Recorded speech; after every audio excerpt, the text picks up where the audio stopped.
So I'm Sam Eckert, the exhibition manager here at AVA, and thank you all for joining us tonight. So as I said, we're doing things a little differently, and we have our 4 artists here to have a little conversation, so I have some questions for them, and if you all have questions, you can join in as well. So here we have the Juried Winners, the Cornelia M. Ramelow Photography Prize winner, Travis Paige. And the Jurors Award winners, Ann Cogbill Rose and Ann Saunderson. And these 3 were chosen by the juror for the 2022 juried exhibition, who was Janie Cohen was the juror, and Janie Cohen is the retired director of the Fleming Museum of UVM in Burlington, Vermont. So we also have joining us tonight is Bess French, who is also selected for the juried exhibition. And I invited Bess to show as an additional featured artist. And by the way, I should mention that she was on Janie's short list. Oh, yay! I didn't know that.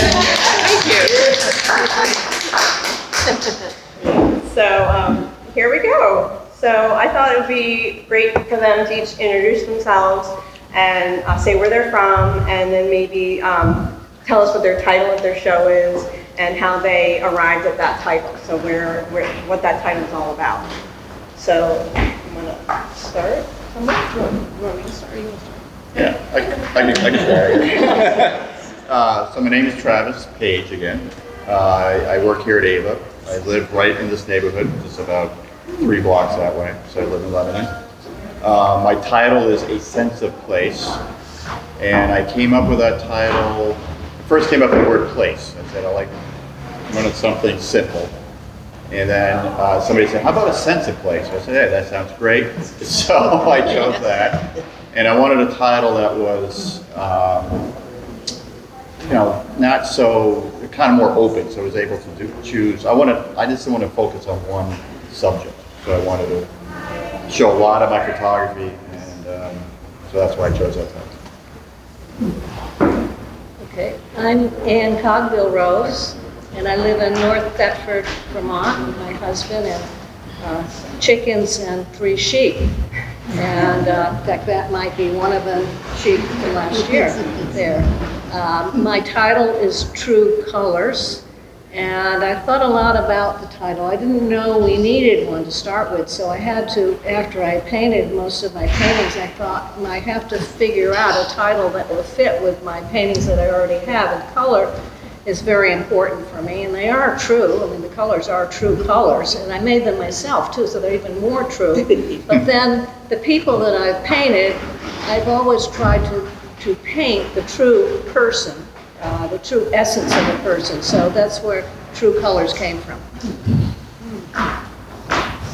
My name is Ann Saunderson, and I live in Loudon, which is quite a ways away. And my title is because that's the way I work in the studio. What if? I mean, it's really kind of a crapshoot most of the time. You just are taking a little chance and saying, well, what if I covered this up and added cheesecloth because it isn't working the way it is? So that's pretty much why I chose that. That's a great title. Yeah, it is. So I'm Bess French, and I just moved to Wethersfield, Vermont. And the title of my show, Aggregate, I guess I first was thinking I was working with aggregates, so I was mixing the concrete and sand and rocks and all these things that are technically aggregates. And then I looked up the definition of the word and looked at all of the different things, and I thought, well, aggregate, like separate parts that are also part of a whole. And so as I made each one of the pieces, they were separate, so they weren't part of a whole. And really, this grouping is the first time I saw them as a whole, and I thought that was really meaningful, because sometimes you don't know how things are going to come together till the end, and that's really special. Yeah, great. So I have some questions for you all. So just my first question here is for Ann Cogbill Rose. So you didn't start out as a painter, and I wonder if you could share with us a little bit about your path to art and when you started taking yourself seriously as a painter and where your history comes from. Well, I may actually have started out as a painter and didn't know it, because in second grade, Mrs. Drennan, my teacher, drew a picture on the blackboard of a snowman with 2 black eyes for coal and a carrot for a nose, and I don't know what he had on his head. And she told us all that we had to draw a snowman. Oh my. My father had told me never to copy anything anybody else had ever done, so I did the snowman and I painted him orange, and I put a sock on his head, and I might have done something else. I did 3 things that were just really wrong about the snowman, and then I brought him home and I showed my mother. I said, Mom, would you write on the back of this paper the 3 things that are wrong? That the snowman shouldn't be orange, he shouldn't have a sock on his head, and whatever the other thing was. So she wrote it on the back. But meanwhile, Mrs. Drennan had called my mother. She said, you know, I think something might be wrong with your daughter. And I was, oh no, she did it on purpose. And so, anyway, back in Mrs. Drennan's class, I didn't know that they taught. I became Mrs. Drennan's pet. She really was very, very nice. She favored me almost over any of the other children, and I didn't really know why, but maybe that was why, I don't know. Anyway, I loved art in high school and had a wonderful art teacher there, and I majored in design and painting in college, and design mainly, and became a tapestry weaver for maybe 3 or 4 years. And then I don't know what happened. I mean, I do know now what had happened. I had 3 children, I had 3 different jobs, and the children were crawling all over the floor, getting into the yarn, and it just stopped. For 35 years, I didn't paint. And then Jonathan, my husband, and I had a bed and breakfast in the Caribbean. And on Wednesday mornings, we had an art class. In fact, there's somebody here actually that came to our art class and painted a masterpiece at our art class. But anyway, we had kids, we had old people, we had tourists that came in, and we did this every Wednesday morning. And after we painted for a few hours, we put up in a row. We painted different things, but there was a subject matter that people could rely on if they couldn't think of anything themselves. And then we would look at each other's paintings, and we were amazed at all each other's paintings. They were all so really wonderful. And Jonathan said to me, Ann, you know, don't you think you might want to start painting again? And I said, you know, I think you're right. That's awesome. And so that's when I started again. That's so great. Thank you for sharing that. It's beautiful. So the other Ann, Ann Saunderson. So what is your background, and how has your practice changed over time? And where do you find inspiration? I went to art school. I went to RISD. I have a degree in painting. It was the only school I applied to. My parents must have been just so terrified. But I got in. And afterwards, I had a business with a RISD friend doing quilt making, and we were kind of successful on Newbury Street. Who knew? And then we moved to New Hampshire, back to the land, and I became a league member, but it wasn't really league stuff. And then I started teaching. Have you always been an abstract painter? Or? No, I was a realistic. Yeah, I was a pretty much realist painter. And actually abstractions come in the past, I don't know, maybe 10, 12 years. Yeah. And so your practice has changed over time from Yeah, it in has that way. changed. And I go back and forth. I'm easily bored. So.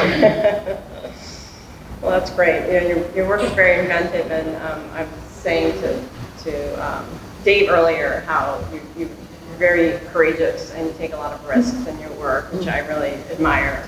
Yeah. So thanks for that. So what else do we have here? So Bess, can you talk about your process and how you make the forms? Because that might be kind of interesting to hear about. And then further, like, what is it about these miniature worlds that compel you? And why do you think that is? Deep thoughts. Okay, how do I make the forms? So the first forms that I made were in random cardboard boxes. So I think when you have that three-dimensional thing that you love, three-dimensional forms, you're always looking at things everywhere. So we have so many boxes now because of Amazon and everything, so I'd always have a lot of boxes.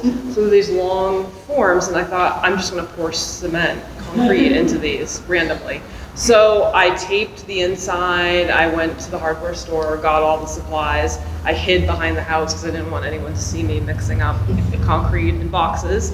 But it worked and it was so cool. And I just was hooked from that moment. I just loved everything about concrete. So then I started looking for things. So some of these are made in old basketballs, old soccer balls that I found in the woods, and I just thought, well, that's a neat shape. I'm just going to cut off the top and pour it in that. And then the wood pieces over there, I actually pulled out of the Wilder Dam, so they were floating in the Connecticut River, and I lugged those up. And then I just thought it would be cool to make something. And then I use a lot of boxes, so these boxes that I can pour the concrete into and then pull it apart. Yeah, so, and then there's some, I would call it vintage concrete. The river scene, those pieces and the apiary piece were taken from a estate on Sunapee. Like people were just rearranging and wanted to get rid of it. So I like to repurpose things. Yeah. And the second part is the meaning. Yeah, so what is it about these miniature worlds that compel you? Like, and why are you making them, and why do you think that is that you're so intrigued by them? Yeah, I think in my previous work, I was always interested in the meaning of objects, and a lot of objects from our childhood that just are sentimental. And when I started to think about being a kid and looking at trains, model trains, or things that were small, that sort of magic of looking in this tiny little, and when they're lit up, it's just so cool. So it had something to do with childhood, and then it also has to do with being quiet and being calm, because my life has been very chaotic lately. So when I was making these small landscapes, it just was a very quiet process. And so I think that's part of it too, just the feeling of being calm. And they're time consuming, so you're really yes. And you're in control too. Yeah, for a moment, yeah. There you go, yeah, right. Yeah, that's so interesting. With all your moves.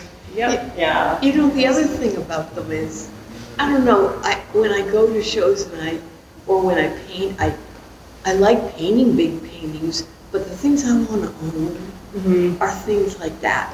There's something about the scale that makes them incredibly precious, like little paintings, you know, or like jewels. Yeah, and that's the way they feel. Yeah, that's so true. Yeah, they last, I mean, you can continue to look at these for a really long time. There's something. There's a lot going on. Yeah. I'm wondering how big a truck you have to have. Well, so my partner has a truck, and that was the plan. And then when I gathered everything up, I was like, this is not going to work. So I had to rent a U-Haul just to get it here. So that was poor planning, but yeah, I'll think about that next time. Yeah, it's crazy what artists have to do to get their work to exhibitions. So Travis, so I was just wondering about your method of crafting an image. So in other words, what grabs your attention and how do you build a composition in a photo? So what elements you might include? What's important to you?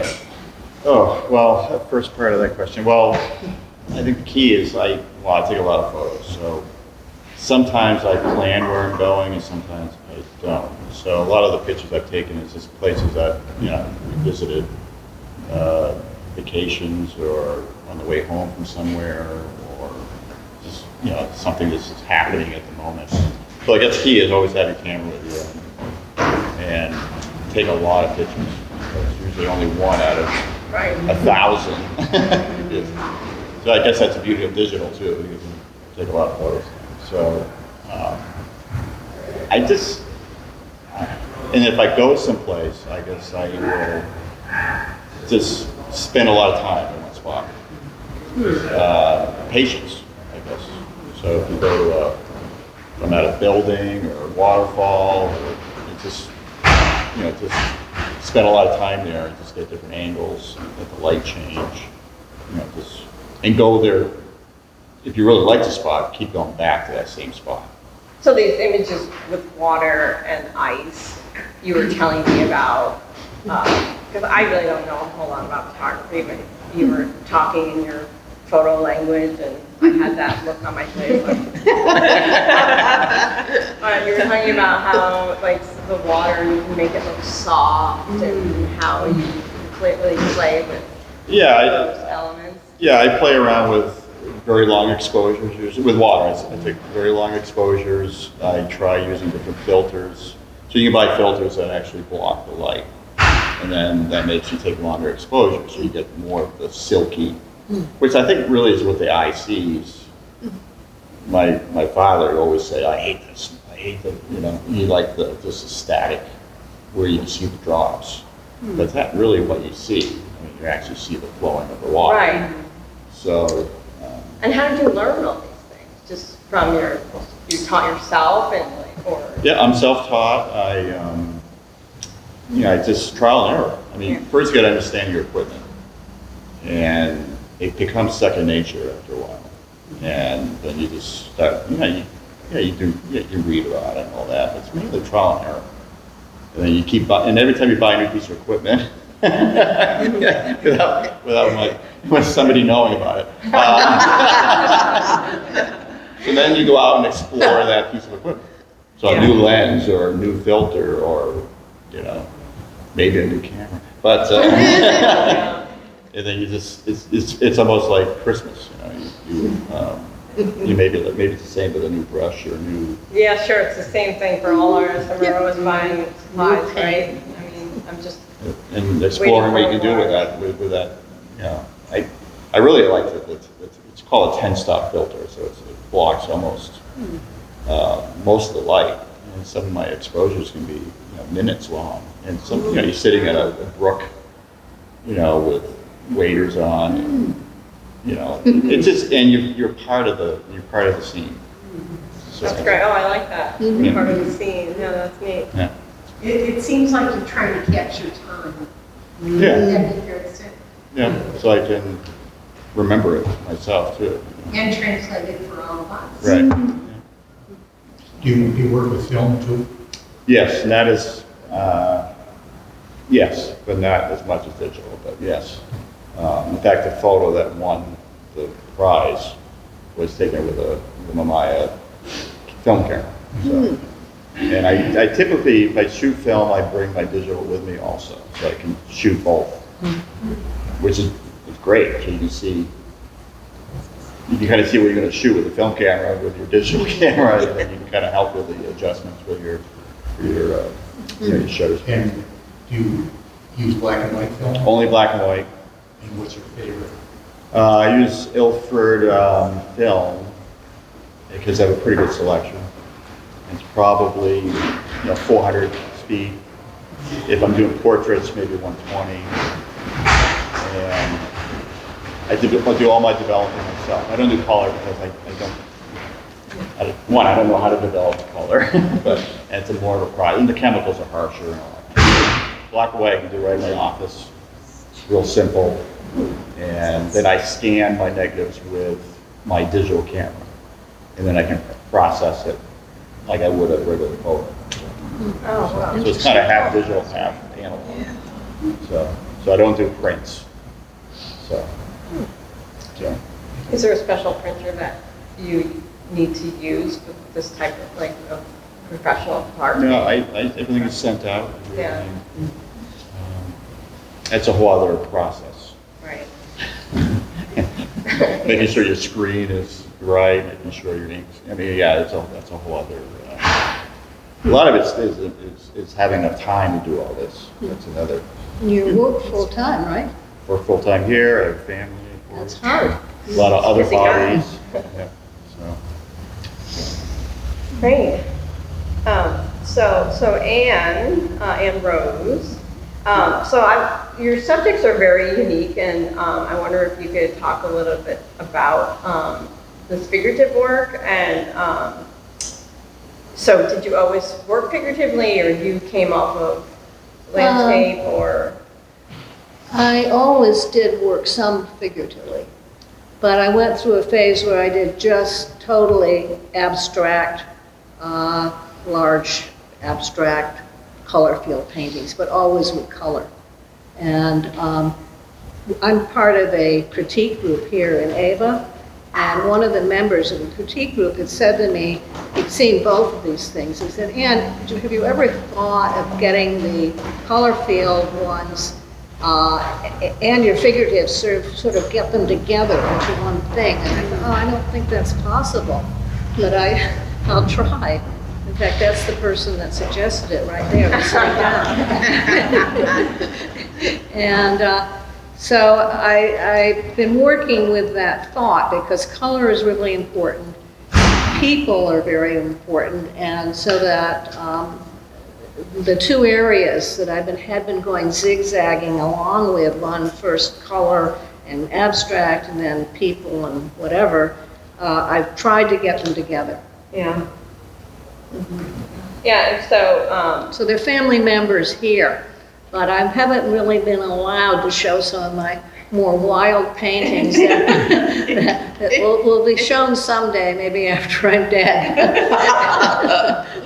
well, that was one of my questions. So how is this work important to society? Because I see your paintings are, there's a lot of content and meaning in this work.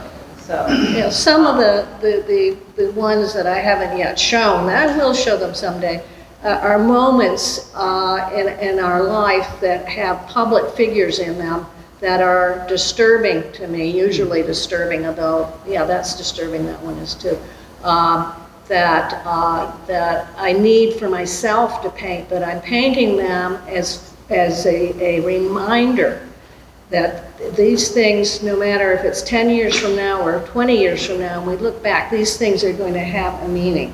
And maybe even more meaning when we look back at them. This one is Zelensky over here, and that's a very calm, more of a kind thing, and it's not going to shock the other paintings off the wall to be next to him. But some of them are pretty shocking. Or not these. yeah, unique to your style. I find this, the gesture, and you often talk with me about the hands and how important they are. It's a part of the person, how a person uses their hands, what they do with their hands, whether they're rough or tender or hidden, is important to explain how the person is in a certain situation anyway. So their character is sort of revealing of who they are. Yeah, it's a way of, it's not words, but it's a way of expression. And in fact, we did take some sign language at one point. And I noticed on one of my paintings, my granddaughter, who also took sign language on the rocking horse over there, is signing more. Yeah. Yeah, she wanted to ride on the rocking horse more. Yeah, that's probably one of my favorites. Those two are my favorite. I mean, That's okay. I just think they're so powerful. The chair, what is the one with cherries called? Emmy? Emmy and the cherries. Yeah. I didn't put bowl of cherries. It's perfectly obvious it's the bowl, though. Yeah. So Ann, the other Ann Saunderson. So your paintings are very layered, and quite often you're incorporating collage. Can you talk about your process of exploration we talked a little bit about this, but can you like dig in a little deeper about your risk taking and how painting reveals itself to you? So that moment of, okay, that's it, and how do you get there? I'm not really sure how I get there. I'm not a risk taker. I don't like Ferris wheels or any of that stuff. I love swimming, but even when I'm swimming in the ocean, I'm a little bit like, what's down there? I've never been a risk taker, but I admit though, they're little risks, they're not like life-threatening risks, but I'm not really afraid when I have a sucky painting to just take a big brush and go over it, and not to obliterate the whole thing, but to see what's left after I make some marks over it. And there might be a little window that I just want to hang on to. And I don't really know how to explain it. I think that's what the what if is about. That willingness to always, or I think I did a signature strength thing once, and one of my signature strengths was curiosity, and I do think that I wonder, well, what if I put pink down there? Pink, real pink. So I think that's sort of the way I work. When something, when something isn't going well, I don't mind slapping down a piece of cheesecloth over it, just to move on. Just to see what happens. Yeah. That's great. Let's see. So, Bess, can you talk about your background, and have you always worked in sculpture? And what is it about sculpture that you find alluring and unique to the medium? Yes. Well, so I'm a full-time art teacher, and I have been doing that since I was 21. So it's been a long time. But my career early on was primarily pottery and ceramics. Okay. And sculptural ceramics, and I just loved clay, which now looking back, clay's so similar to concrete, so I can see the connections there. I've worked in glass, but always mostly three-dimensional forms, welding, all of that. So before this, I worked in assemblage with found objects, and again, every object has a meaning to me, and then hopefully people relate to those objects that you're putting together in an interesting fashion. And then this is all new work. So the concrete is only within a year. So this is a year's worth of work, minus all of the family life and work at another full-time job. So it's interesting to see where this will go. And it's been great to hear people's responses to it, to sort of see what resonates with people, and I'll just keep going. I don't know. So distinctly, you're a sculptor. So Yes. 2D work, painting, anything on the flat plane Well, is not like appealing to you. Like sculpture is the way that you can tell a story. Yeah, well, I love encaustic. So there was a time that I was really focused on encaustic, but even that is very sculptural. So that's why I liked it. So I do love painting, and if you're an art educator of any kind, you have to be a jack of all trades. You have to do everything. And I do teach everything. So, but I've always been drawn to the three-dimensional work. Yeah, I just love it.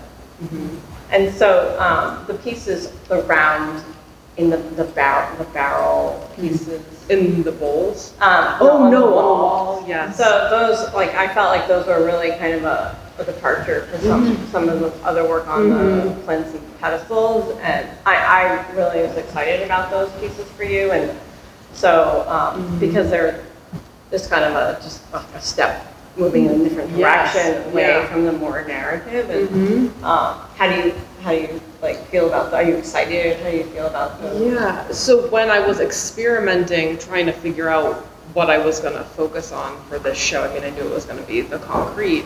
I did try, I tried painting encaustic onto the concrete, which I loved, but it was too big of a jump. I was like, I can't do that within a year and have this. So there were all these paths, and that was definitely those barrel hoops, and one is a cheese, like an antique cheese lid from a big thing of cheese.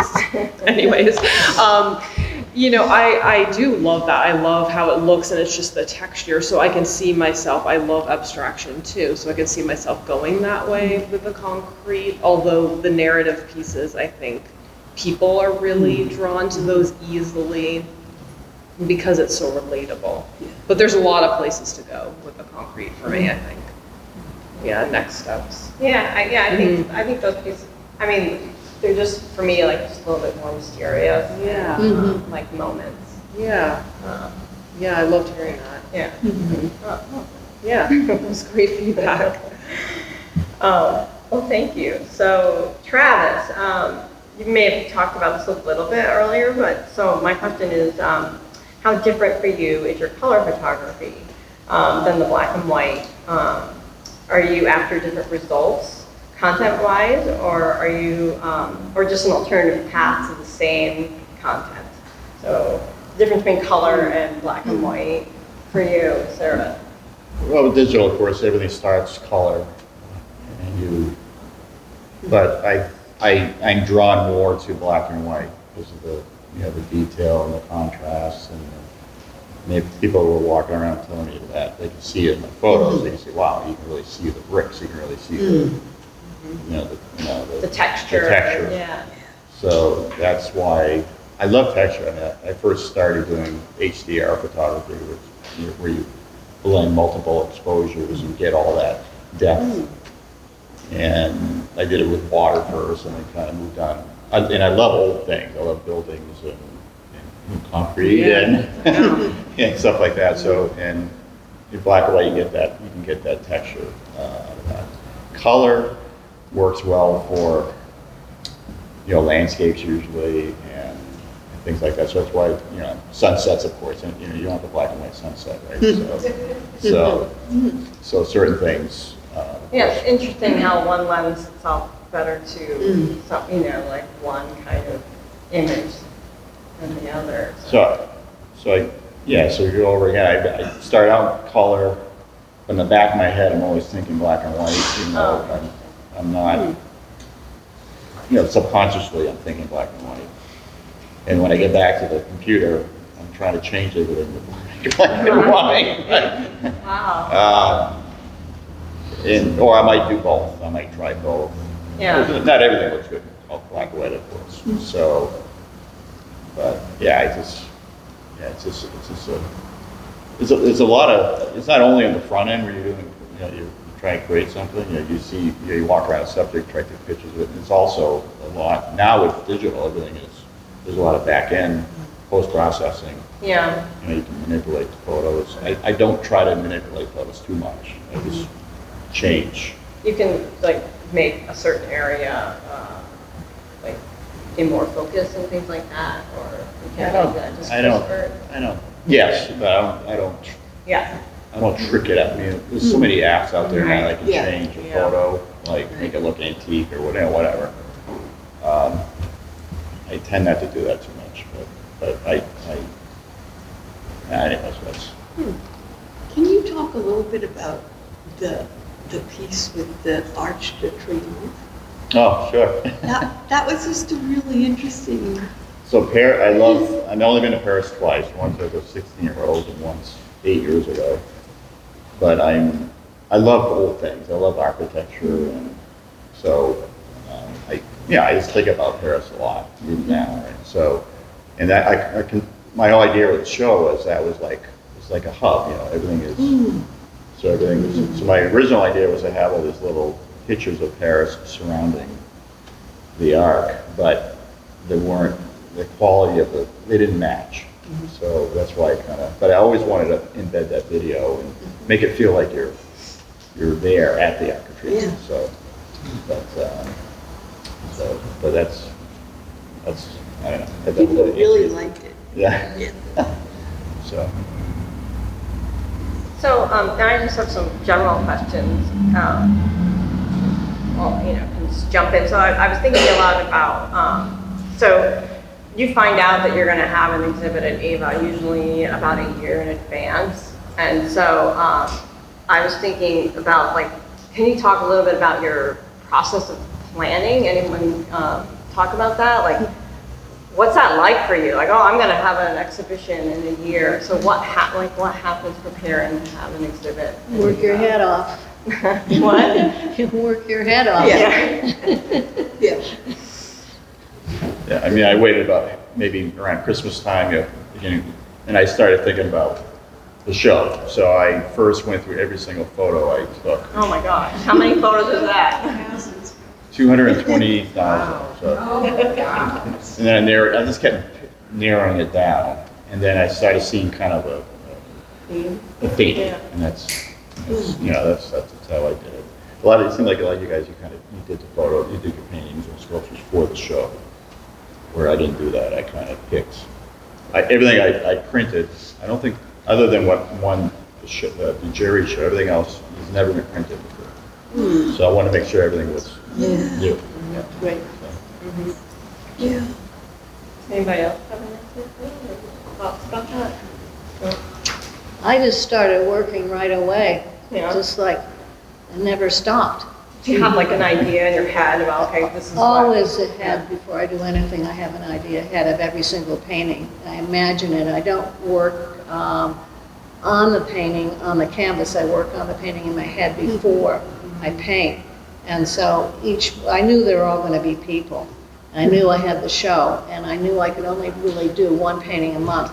That's working all the time, pretty much. So I just started in, and I had a few that were rejected, didn't I? only a few. Just two. I had a few too. I had some. Yeah. Can't fit it. I think I just started painting. I mean, I feel Your bad. process is different than maybe the Yeah, others. I don't because- really, I just paint. And then when I get done, I just sort of hold together way too much stuff. Yeah, it's always better to have more than too much than too little. That's for sure. Yeah. I was going to say, I just knew that I had to make as many forms as possible because it was getting cold. And then I did pour the concrete through the winter, and it worked okay. So my plan was to just make forms, get forms, and then I knew that I would be doing the modeling after that. So you weren't allowed to do this in your living room? Oh, I did. I mean, I did it. We have this joke in my family, the pop-up studio, and let me tell you, there were pop-up studios everywhere. The garage, the basement, the living room. So yeah, it was a lot. Yeah, so maybe along those lines, but so a studio practice, well, Travis, maybe this might, I don't know if this fits in for you, but a studio practice is this very solitary experience for an artist. And can anyone talk about what happens when you put your work out in the world in a show like this? Like it's sort of, it's a scary process, right? You're exposing yourself. And so what that feels like, and if anybody wanted to talk about that. I think one thing is, I mean, when I've finished a painting, I know I've done the best I can, and I have enough confidence in that painting that it's okay. But when it goes out to the public, you wonder if it's really understood in a way that not necessarily will it be understood in the way that you meant it to be understood. And I think that it's a difference between being the painter and being the person that's looking at the paintings. They're going to understand it in their own way. So I was curious to see how some things were understood. Yeah, that's a good answer. So something that I still think of from grad school, faculty would always ask, who is your audience? And just let that lie. And you're like, oh, but it's a really good question, you know, so who is your audience? Everybody's their Who are you own trying to audience. reach? Yeah. Yeah, who's going to connect with your work and how you want it out there? I think one thing, I want people to hang around. Yeah, I want to make images that people want to hang around and look at. And if they had them at home, they would be seeing new things all the time. yeah. Yeah, that's something really hard Yeah. in this world today. It's so fast moving. To slow people down is so incredibly difficult. But your paintings do that. Yeah, they do. There's so much going on. Yeah, I don't have a studio, but I try to, back when I had time, I used to do a blog post. So if I go someplace, take a lot of photos, I would always publish it to like a blog. And then what I would love was people actually call me on the phone and say, where is this place? Or That's cool. Can I visit this place? So I don't have a studio, and I usually put everything right up into the world. So, Yeah, that's great. So, yeah. You're good with that. I'm just gonna say it's different when you're doing work that's been shown multiple times so that you know you have people interested, right? So when you have something new and you're testing the waters, you're like, how is this gonna go? So I think that's different too, like if you're changing styles, it's just a little bit different. Yeah, Yeah. good. Yeah, so what would you say is integral to the work of the artist? Like what's the most important thing for you as an artist? Time. Time, putting in the time. Yeah. Having And that's time. really hard to do. Well, to allow yourself to be inspired, because you can't always be inspired every minute. You need to be in enough, have enough space around yourself so that you're able to be inspired and can work and have the sort of psychic energy to work. So you have to make sure you can have that. Yeah, and sort of paying attention. Where does your inspiration come from? I mean, does it come from? Where do you get inspired from? You gotta be in the zone. I mean, sometimes. Yeah. I mean, a couple nights ago was the first time I sat down on my computer in so long and actually worked on some photos. And you just get into that. You have to be receptive in Yeah. a receptive spot to be inspired. Yeah, you have to show up and put the time in, Yeah, do the work. Chuck Close said something like, Yeah, something about showing up. just, do the work. Inspiration is cheap. And I think it comes from doing the work. During. Yeah, so does anybody in the audience, would anybody have any questions? Please? Yeah, I wanted to ask Bess if did you use larger figures at any point and then find you wanted to smaller until you got to that very smallest? That's an interesting one. Well, so I always liked end scale. So the scale that I'm working in is to 1 to 1/60th end scale. So that's based on trains, model trains. Right, so I have 2 that are HO, 2 chairs that are HO, but I just love the end because it's so small. Yeah. And this winter, we went to this huge train convention down in Springfield, and like my mind was blown. But like it was just a different, being an artist there. I mean, it is art. It's just amazing, these worlds, and just it's just I had never been a part of that. Yeah, so I just always loved the really small. And there is a Z scale, which I've done a little bit in, but mostly N scale. Yeah. Is that even smaller? Even smaller. Yes. So what's next for you all? Do you have plans moving forward? Or do you have hopes of things to come? More of the same, hopefully. Travis is buying a new camera. We have too many of them now. Yeah, I've been looking at it. Travel. I like to travel. Travel. Yeah. Any other exhibitions or things, workshops or residencies on the horizon for any of you?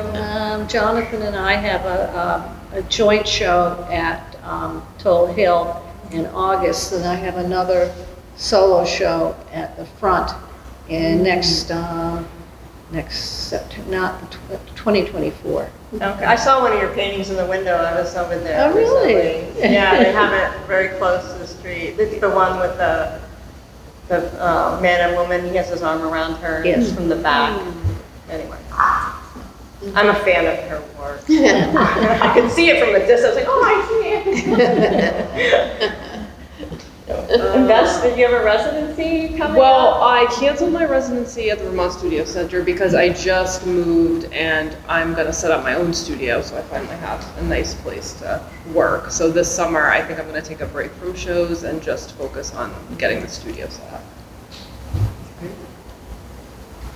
This is just an observation, but each of you in your own way have opened up new worlds for me. Just created a world that if you study each work as a whole, you kind of see another world that is one that you created as an artist. Interesting.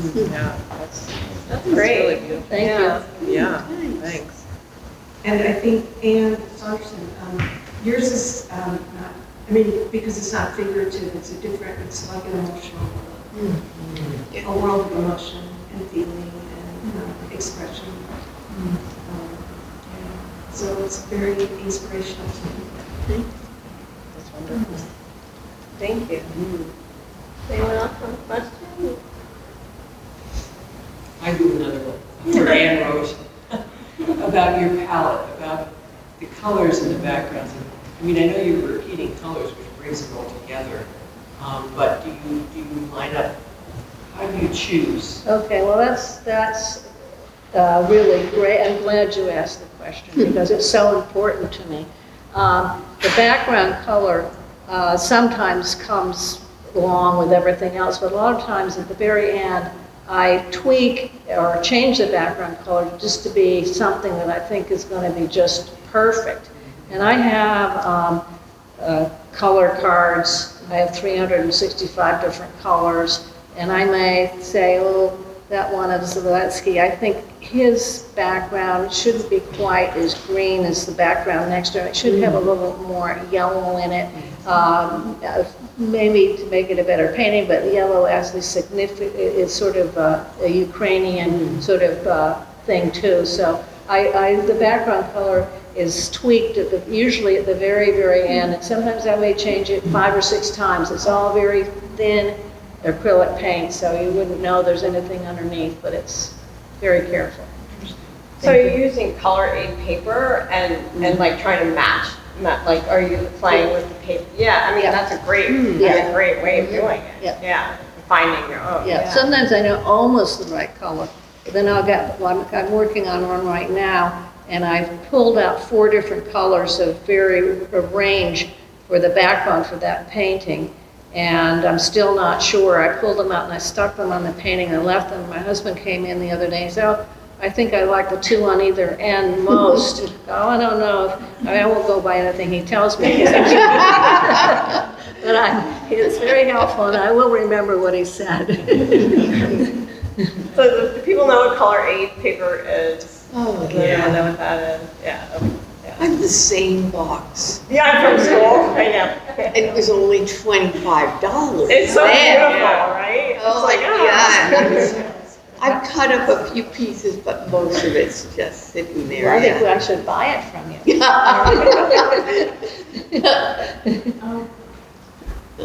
Yeah. All right, well, if anyone else, I guess we're done.